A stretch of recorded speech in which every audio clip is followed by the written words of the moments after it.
తాకట్లో ఉన్న బంగారాన్ని విడిపించి ఆ రోజున మార్కెట్ ధర కట్టి మిగిలిన డబ్బును మీకు అందిస్తుంది Kommuri gold.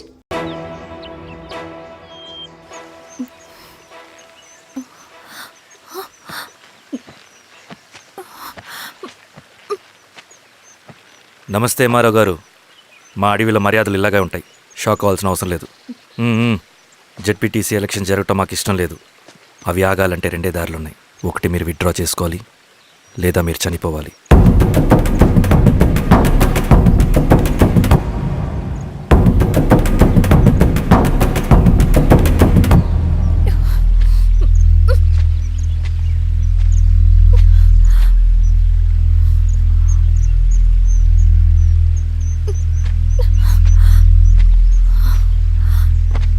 Central committee meeting ఉందని కబురు వచ్చింది.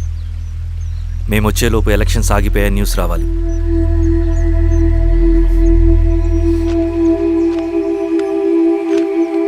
ఇదిగో రవి. లాల్ సలాం కామ్రేడ్.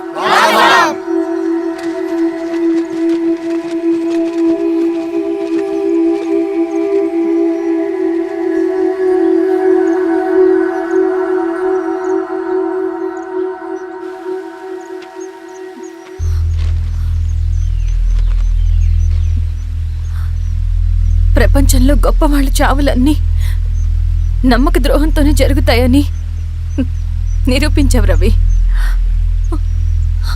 అన్నయ్యని కూడా అచ్చం ఇలాగే చేస్తావు కదా? ఎందుకు రవి? ఏం జరిగింది? అన్నీ బాగుంటే దేశం తరపున బ్యాడ్మింటన్ ఆడేవాడిని.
అరే అభి, లేవరా, లే. Congratulation. Thank you sir. Ravi, congratulations.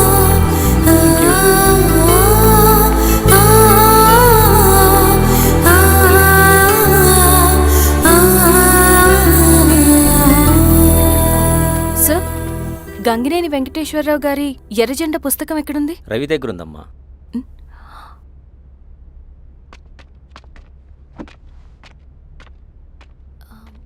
Ravi, మీకు ఈ బుక్స్ అంటే ఇష్టమా? అవును, నీకు కూడానా? నేను ఇప్పుడిప్పుడే చదువుతున్నా. సైలెన్స్. క్యాంటీన్కి వెళ్ళి మాట్లాడుకుందామా? ఓకే. అక్క కాఫీ. థ్యాంక్ యూ రచన. పర్లేదక్క. అయ్యో, కాఫీ అస్సలు బాగాలేదు. 1 minute ఇప్పుడే వస్తా. ఎక్కడికి? ఇక్కడికే వచ్చేస్తా. 1 minute అండి.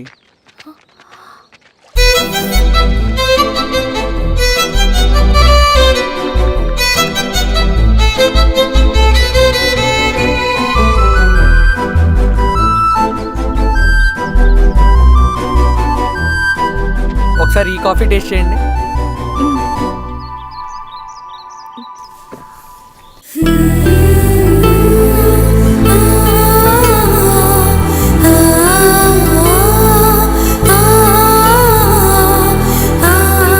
చాలా బాగుంది. థ్యాంక్ యూ అండి.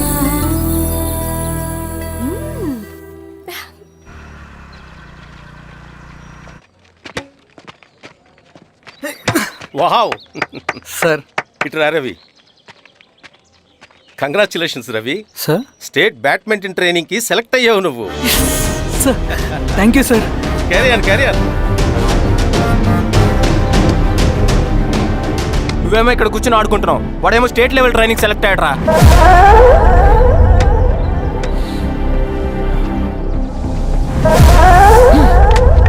అరే మొత్తానికి నువ్వు అనుకున్నది సాధించావురా. రే ఎప్పుడు మనం ఎంచుకున్న మార్గమే మన జీవితాన్ని మారుస్తుందిరా. Hi Ravi. All the best Ravi. నీకోసమే తీసుకో. Thank you.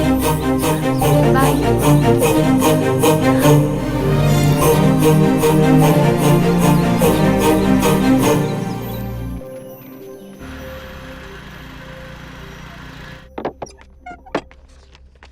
సార్ రమ్మన్నారంట. ఎందుకు అలా చేసావు రవి నువ్వు? ఏవేం సార్ నేనేం చేశాను? ఇదేమిటో చూడు. Question paper sir. అవును, రేపు జరగబోయే టర్మ్ ఎగ్జామ్ పేపర్. నువ్వు లీక్ చేసిన పేపర్. సార్ అసలు నువ్వు ఇలా చేస్తావనుకోలేదు. సార్ నేను క్వశ్చన్ పేపర్ లీక్ చేయట్లేండి సార్. నేనంతా చదువుకుంటూ రూమ్ లోనే ఉన్నాను సార్. నన్ను నమ్మండి సార్. ఈ జెర్సీ నీదే కదా? సార్ అది నాదే కానీ దీనికి నాకేం సంబంధం లేదు సార్. నన్ను నమ్మండి సార్. మల్లయ్య, సార్ నిన్న రాత్రి ఏం జరిగింది?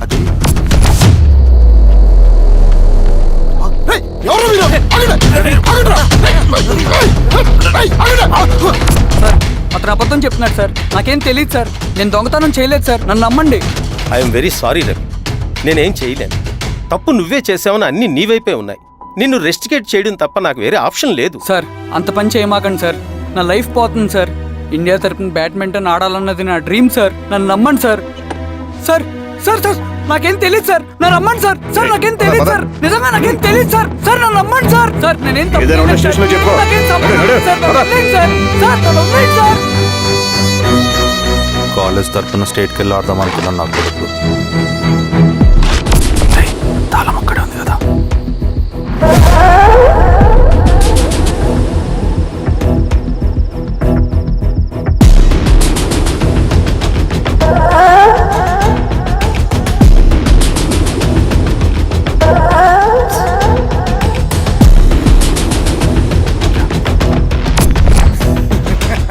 రేపు జైల్లో ఆడుకుంటారా బ్యాడ్మింటన్? సార్ నన్ను ఎందుకు తీసుకొచ్చారు సార్? నాకేం తెలియదు సార్. పేపర్ లీక్ చేసింది. నేను చేయలేదు సార్. నిజంగా నేను చేయలేదు సార్. సార్ నిజం సార్. సార్ రేయ్ నీ తరపున ఎవరు లేరా? వచ్చి ఫోన్ చేసుకో త్వరగా.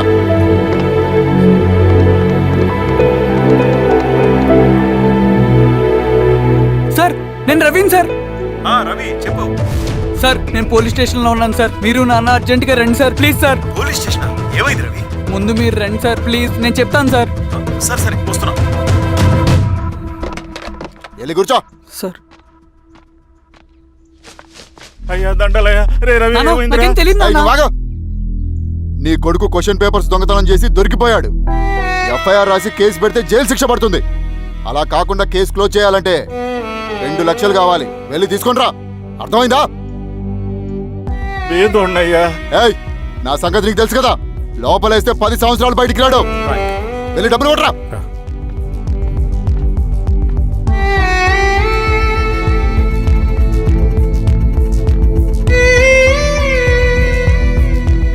దండలయ్యా. ఇదిగోనయ్యా 2 లక్షలు.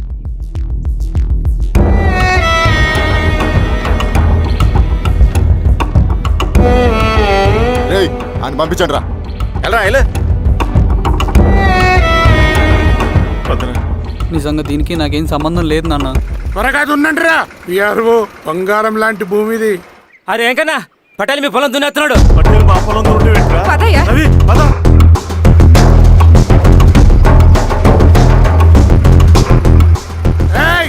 కానీ అంటరా అయ్యా పటేల్ అయ్యా. మా పొలంలో మీరు దున్నుతున్నారంటే నా పొలంలో నేను దున్నకుంటే వాడు దున్నుతాడా? అన్యాయం అయ్యా. ఏంద్రా అన్యాయము? పొలం అమ్మినావు కదా, కొనుక్కున్న పొలంలో దున్నుతుంటే అన్యాయం అంటారేంట్రా? విఆర్ఓ ఆ పేపర్ చూడరా, మంచిగా చూసుకుంటారా. పొలం అమ్మేవా నాన్న? అమ్మలేదురా, తాకట్టు పెట్టా. తాకట్టు కాదురా, నువ్వు అమ్మావు, నేను కొన్నాను. నేను అమ్మలేదయ్యా. వీడు నా దగ్గర 2 లక్షలు తీసుకొని ఈ పొలం అమ్మాడు. 2 లక్షలా? ఎందుకు? మీ వాడు చేసిన నిర్వాకం వల్ల చదువుకోరా అని కాలేజీకి పంపితే ఆడుతూ పాడుతూ ఎగ్జామ్ ఫెయిల్ అవుతాడని తెలిసి ఆ పేపర్ లీక్ చేశాడు వీడు. ఏంటయ్యా ఇది? పోలీస్ కేసు అవుతుందని తెలిసి వీడు నా దగ్గరకు వచ్చి 2 లక్షలు తీసుకుపోయి వాడిని బయటికి ఇరిపించిండు. ఏం రా, అంతేనా కదా? ఇది అన్యాయం అయ్యా. నేను అమ్మలేదయ్యా. అవి దొంగ కాగితాలయ్యా. ఏం తమాషా చూస్తుండ్రా? పని చేసుకోకండి. ఇవి దొంగ కాగితాలయ్యా. నన్ను నమ్మండయ్యా. ఏయ్, దొంగ పేపర్ అవును. చాలా దొంగ. పదండ్రా. నేను అమ్మలేదే. వాళ్ళు మనల్ని మోసం చేశారు. వాళ్ళు మనల్ని మోసం చేశారు.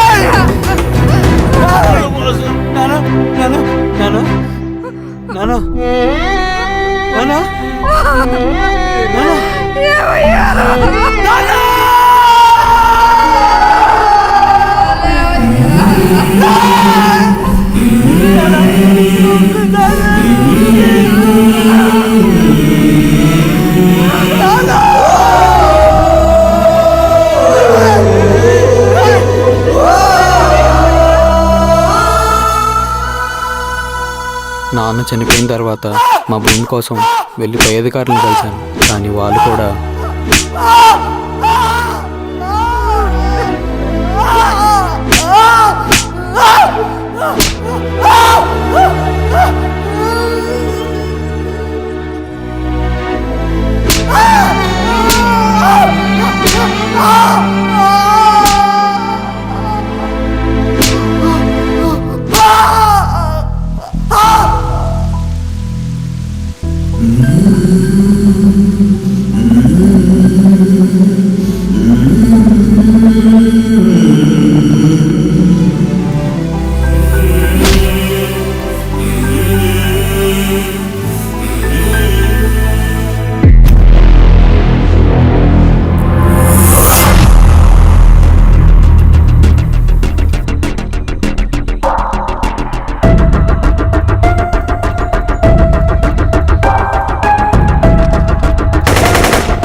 ఈ వార్త అన్ని పేపర్లో రావాలి.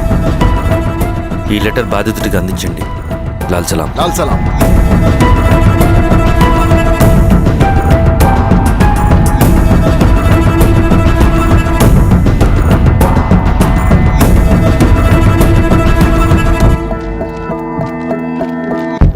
ఈ పీడిత భూస్వాముల నుండి విముక్తి కోసం విప్లవ పోరాటం చేయాలి. పేద ప్రజలను సమసమాజం వైపు నడిపించాలి. దళం నిన్ను ఆహ్వానిస్తుంది. రా, జనం కోసం పోరాటం చేద్దాం. లాల్ సలాం.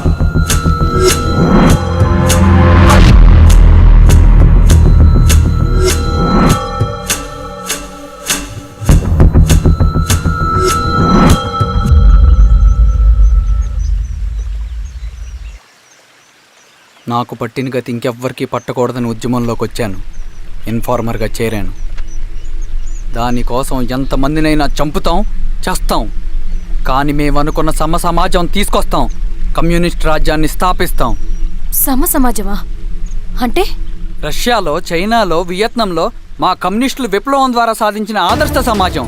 Lenin, Stalin, Mao, Che Guevara, Fidel క్యాస్ట్రోల్ సృష్టించిన కులాలు, మతాలు, వర్గాలు, వర్ణాలు లేని ఒక సామ్యవాద స్వర్గం. అదే నేను కలలుగనేది. దానికోసమే మేము పోరాడేది. నాకు తెలిసి నాజీ పార్టీలో గోబెల్స్ తర్వాత అంత ప్రొపగాండా మీ కమ్యూనిస్టులు తప్ప ఈ ప్రపంచంలో ఎవ్వరూ చేసుండరు. ఉక్కు మనిషి స్టాలిన్, మానవీయుడు మావో, ఎర్రజెండా వెలుగు ఇలాంటి కమ్యూనిస్టు పుస్తకాలు చదివితే ప్రపంచవ్యాప్తంగా కమ్యూనిస్టులు సాగించిన మారణ హోమాల గురించి నీకు తెలీదు రవి. స్టాలిన్ మొత్తం ఎంతమందిని చంపాడో తెలుసా? 2 కోట్ల మందిని. మనుషుల్ని చంపడంలో హిట్లర్నే మించిపోయాడు. చాలా మందిని సైబీరియన్ లేబర్ క్యాంపులకు పంపి దారుణంగా హింసించి మరీ చంపేశాడు. 2వ ప్రపంచ యుద్ధంలో బెర్లిన్ని ఆక్రమించిన రష్యన్ సైనికులు 8 ఏళ్ల నుండి 80 ఏళ్ల వయసులో కంటికి కనపడిన ఏ స్త్రీని వదలకుండా సామూహిక మానభంగం చేశారు. అది కూడా మీ కమ్యూనిస్ట్ దేవుడు స్టాలిన్ హయాంలోనే జరిగింది. ఇక మీ మావోయిస్టుల భగవంతుడు China chairman Mao Zedong great leap forwarded cultural రెవల్యూషన్ల పేరుతో 14 నుంచి 20 మిలియన్ల ప్రాణాల్ని పొట్టన పెట్టుకున్న మహానుభావుడు. ఇది మీ కమ్యూనిస్ట్ దేవుళ్ళు రాసిన రక్త చరిత్ర. ఆ దేశాలలో పేపర్లు ఉండవు, టీవీలు ఉండవు, స్వతంత్రమే ఉండదు. 1962లో చైనా మన దేశం మీదకి దాడి చేసి భూభాగాన్ని ఆక్రమించినప్పుడు ఒక్కరు కూడా నోరు మెదపలేదు.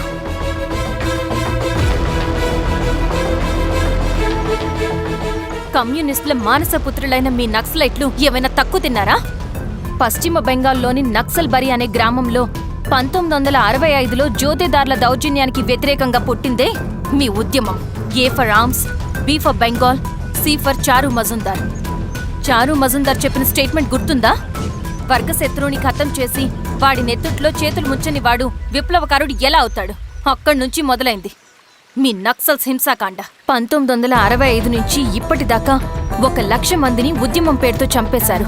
కేఎస్ వ్యాస్, పరదేశీ నాయుడు, ఉమేష్ చంద్ర, శ్రీపాదరావు, దుగ్గిరాల వెంకట్రావు, హైగ్రీవాచారి, బుడ్డా వెంగల్ రెడ్డి, ఇలా చెప్పుకుంటూ పోతే ఎంతో మంది మీ చేతుల్లో చంపబడ్డారు. ఇంతమందిని చంపి ఏం సాధించారు మీరు? కంపెనీలు తెచ్చారా? ఉద్యోగాలు ఇప్పించారా? ఇళ్లు కట్టారా? హాస్పిటల్స్ పెట్టారా? ఏం చేశారు మీరు? You did nothing. కడితే డెవలప్మెంట్, కూల్చితే విధ్వంసం. విధ్వంసం చేశారు కానీ డెవలప్మెంట్ ఏం చేశారు మీరు? అంటే ఇన్నేళ్ల ఉద్యమంలో మేం మంచి చేయలేదా? లేకే, ఖచ్చితంగా చేశారు. తెలంగాణ సాయుధ పోరాటం, శ్రీకాకుళం సాయుధ పోరాటం వాళ్ళ చలవే. భూస్వాములు తగ్గి కూలీ రేట్లు పెరిగాయి అంటే అది మీ చలవే. నంబూద్రిపాద్, జ్యోతి బసు, సోమనాథ్ చటర్జీ, పుచ్చలపల్లి సుందరయ్య, తరిమెల నాగిరెడ్డి, చంద్ర రాజేశ్వరరావు, నల్లా నరసింహులు ఒక్కొక్కరు ఒక్కో లెజెండ్. కానీ వీళ్ళు ప్రజానాయకులు. తుపాకీ పట్టి అడవిల్లోకి వెళ్లలేదు. ఎలక్షన్స్ లో గెలిచి ప్రజా సమస్యల్ని పరిష్కరించారు. కానీ మీరేంటి ఎలక్షన్స్ వద్దు అంటున్నారు? ఒక తుపాకీతో మనిషి ప్రాణాలు తీసే బదులు ఒక పెన్నుతో 10 మంది ప్రాణాలు కాపాడొచ్చు. మీలాంటి వాళ్ళు ఉండాల్సింది ఎర్ర జెండా నీడలో కాదు, దేశ జెండా నీడలో. చంపుకుంటూ పోతే ఒకరోజు మనకిష్టమైన వాళ్ళని కూడా చంపుకోవాల్సి వస్తుంది రవి. నా మాట విను. ఇవన్నీ వదులుకుని నాతో రా. ఈ అడవి బయట నీకు గొప్ప ఫ్యూచర్ ఉంది. రా. సంతకం పెట్టండి శిరీష. నేనెందుకు చెప్తున్నానో అర్థం చేసుకోండి. రవి, సంతకం పెట్టండి.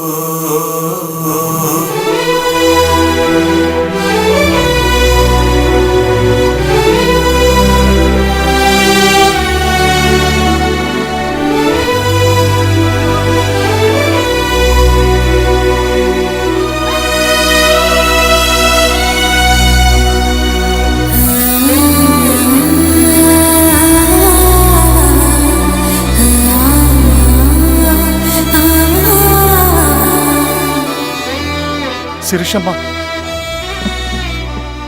నేను కొన్నాళ్ళు ఒంటరిగా ఉండాలనుకుంటున్నాను. అర్థం చేసుకోండి. అది కాదమ్మా. స్వామి, నేను నీకు కబురు పెడతాను. అమ్మా,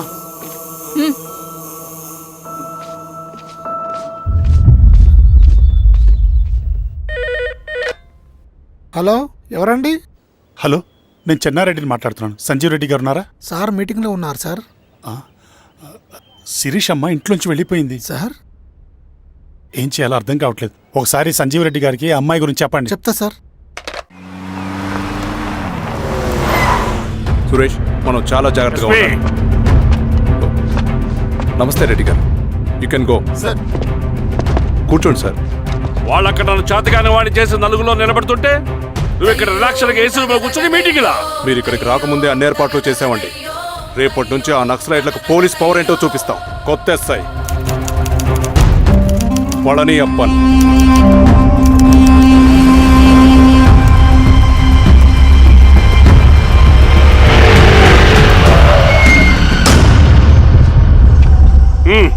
ఏదోటి చేయండి త్వరగా.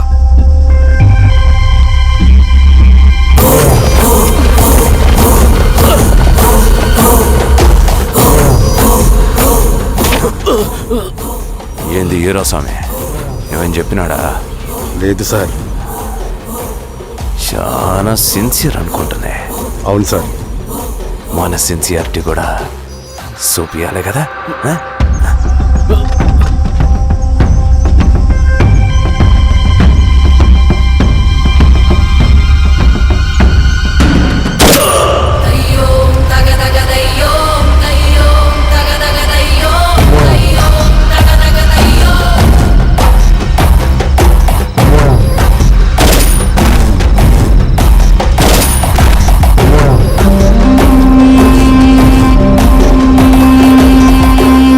సార్, ఇక్కడున్న పెనుపాక మండలం చుట్టుపక్కల ఉన్న దండకారణ్యంలో ఆ నక్సల్కి ఇంచుంచు పట్టుంది సార్. వాళ్ళ కనసైగల్లోని ఇదంతా జరుగుతుంది సార్. ఇక్కడ వాళ్ళకి స్ట్రాంగ్ ఇన్ఫార్మర్స్ ఉన్నారు సార్. స్ట్రాంగ్ ఇన్ఫార్మర్సా? అదేందో చూడండి. కేసు ఫైల్ చేయమంటావా? ఏంటి గొడవ సార్, గంజా కేసులో దొరికాడు సార్. నాకేం సంబంధం లేదు సార్. పోలీసులు నన్ను ఇరికిస్తున్నారు సార్. నర్మే ఏందా గోలా? సార్, మన పోలీస్ చెకింగ్లో ఆటోలో గంజాయి దొరికిందండి సార్. ఆ ఆటో డ్రైవర్ నాకు సంబంధం లేదు అంటున్నాడు. గంజాయా? లోనికి పిలవండి. రా మీరు బాండి. ఈరోజామి గారు సార్. కూకో. నీ పేరేంది? రాజప్ప సార్. కూకో. ఎవరు? లంకపురం సార్. కూకో కూకో కూకో. ఏం చేస్తా అంటావు? ఆటో డ్రైవర్ని సార్. కూకో. నీ అబ్బాయి ఎన్నిసార్లు చెప్పాలా నీకా? వయసులో పెద్దోడిని, పోలీసోడిని, నాకు ఒకే విషయం 10 మార్లు చెప్పడం ఇష్టం ఉండదు. అర్థమైందా? కూకో.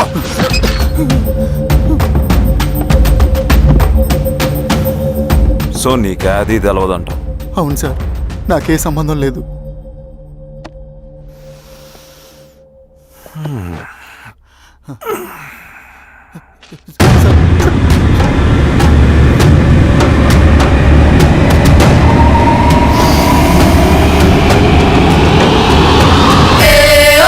సో నువ్వు లేత గంజాయి తోటలు తిరుగుండవు.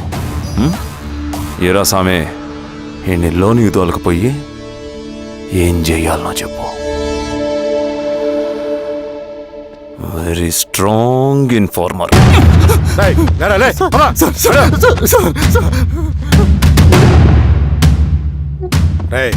ఆ నక్సల్స్ కనిపిస్తే ఈ సొరకాయ బొర మీద ఈ బటన్ నొక్కు, మాకు సిగ్నల్ వస్తుంది.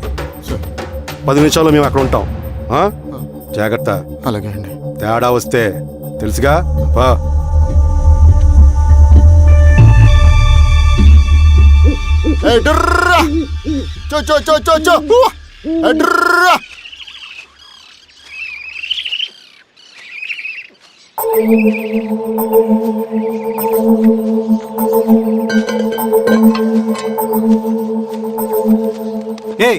ఎవరా నువ్వు?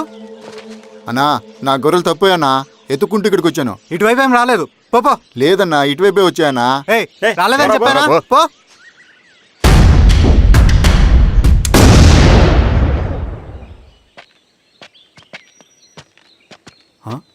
రవి, ఏంటి మంచి కనపట్ల?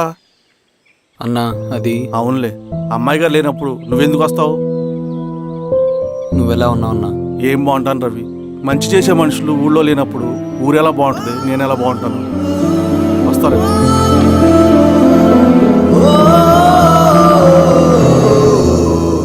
సార్ సార్, నగస్టార్ హోటల్లో నక్సల్ ఇన్ఫార్మర్ ఉన్నాడని ఇన్ఫర్మేషన్ వచ్చింది సార్.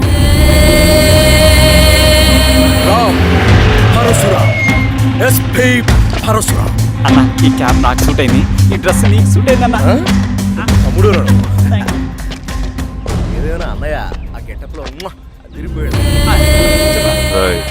నీ పేరేంద్రా?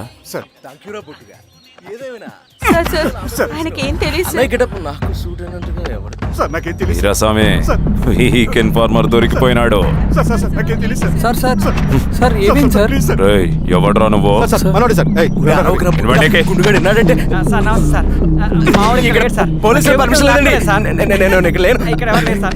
యా స్టేషన్ లో నీదే? అంటే అదండి, ఇది అన్నయ్య రామ్ పరశురామ్ చిరంజీవి గారు. తీరా చేంజ్ సార్ నోట్.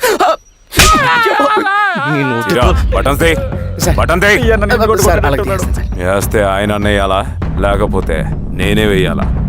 కరెక్టే సార్. తోట తీస్తారా రే?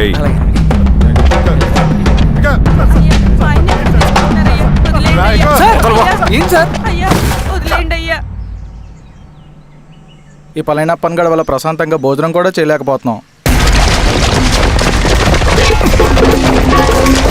ఏరా సామే,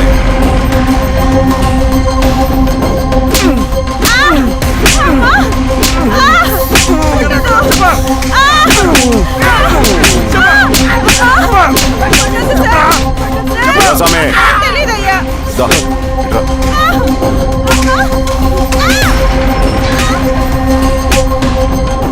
ఏదైనా చెప్పినారా? చెప్పలేదు సార్. చెప్పలేదా? ఓ టీ చెప్పు.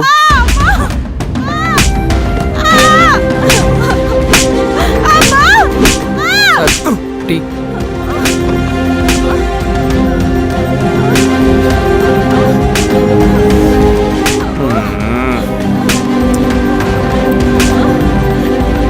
రే ఆపరా.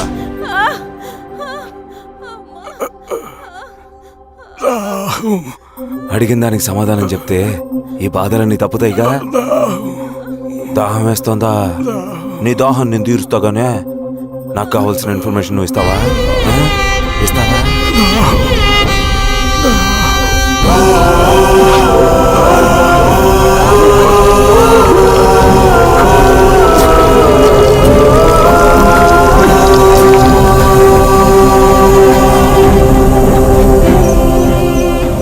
రిక్రూట్మెంట్ పని ఎంతవరకు వచ్చింది?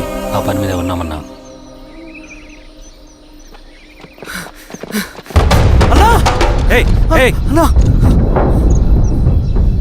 నువ్వేంట్రా ఇలా వచ్చావు? మన దళ సభ్యుల్ని, ఇన్ఫార్మర్స్ ని పోలీసులు చిత్రహింసలు పెట్టి చంపేస్తున్నారు. మన జీవితాన్ని పణంగా పెట్టి మన కుటుంబాలను త్యాగం చేసి ఈ అడవిలో ప్రజల కోసం పోరాడుతుంటే ఈ ఎన్కౌంటర్స్ ఏంటన్నా? రవి, ఇలాంటప్పుడే ధైర్యం కోల్పోకూడదు. చనిపోయిన ప్రతి నక్సల్ రక్తం పొట్టుకి సమాధానం చెప్పే సమయం వస్తుంది. కంగారు పడకు రవి. ఇలాంటప్పుడు నువ్వు బయట తిరగడం మంచిది కాదు. మాతో పాటు రా. అన్నా పద.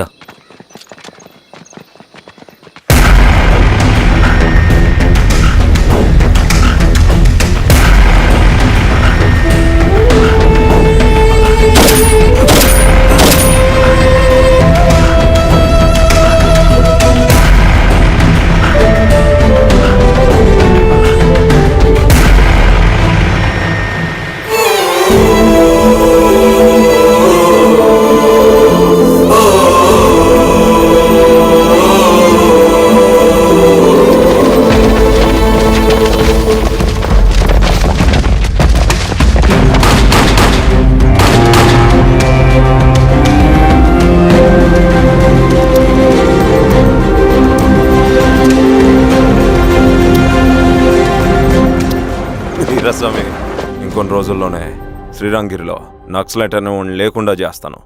మీరు నక్సల్స్ని ఎన్కౌంటర్ చేస్తానన్న న్యూస్ నిజమేనా? అందరూ రిమాండ్లో ఉన్నారు. సింగన్న ఎన్ని రోజుల్లో పట్టుకోబోతున్నారు?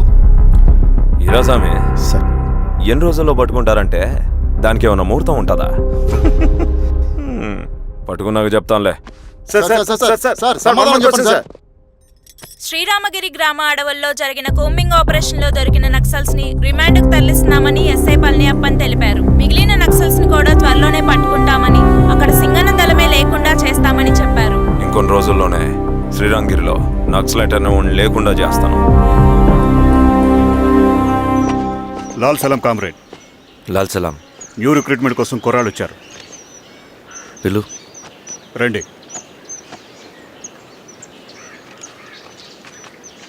ఏం చదువుకున్నావు? MSc chemistry, MSc physics.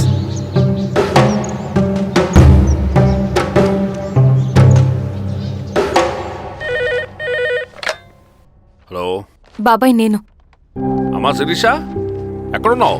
ఎలా ఉన్నావు అమ్మా? నేను బాగున్నాను బాబాయ్. నేను ఎలక్షన్లో పోటీ చేద్దాం అనుకుంటున్నాను. చాలా మంచి మాట చెప్పావమ్మా. But one condition. ఏంటమ్మా? అది నేను మిమ్మల్ని పర్సనల్గా కలిసి చెప్తాను. సరేరా, రేపు ఇంటికి రా, మాట్లాడుకుందాం. సరే బాబాయ్.